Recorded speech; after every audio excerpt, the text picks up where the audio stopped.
আসসালামু আলাইকুম, কেমন আছেন আমার প্রিয় ভাই বোনেরা। আজকে আইসা পড়ছি এই যে গেরপাড়ে সিম তোলার জন্য। যে পানির মধ্যে এই যে দেখছেন, পানির উপর দিয়ে রশি দিছি, রশি বাইয়া যেগুলো গেছে ওগুলো তো এখন উঠানো সম্ভব না, তাইলে ভেজা লাগবে। এখন এই যে এগুলো তুললে নিমু ভর্তা করার জন্য। এরকম পুরা ঝাঁকা ভর্তি কিন্তু হয়েছে সিম, আল্লাহর রহমতে প্রচুর পরিমাণে হয়েছে। দেখা যাইতেছে কিনা আমি তো আপনাদের দেখানোর চেষ্টা করতেছি, বুঝতেছি না যে দেখা যাইতেছে কিনা। যাই হোক, কে কে সিম পছন্দ করেন আর কে কোথা থেকে দেখতেছেন কমেন্ট করে এটা জানাইয়েন, আর ঠিকানাও দিয়ে দিন কমেন্ট বক্সে।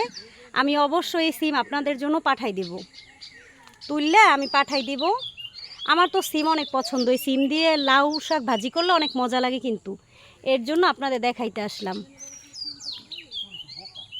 দেখছেন, আল্লাহর রহমতে প্রচুর প্রচুর হিউজ সিম হয়েছে, হিউজ। সবাই কিন্তু কমেন্ট বক্সে অবশ্যই বলে যাবেন কার কার সিম প্রয়োজন।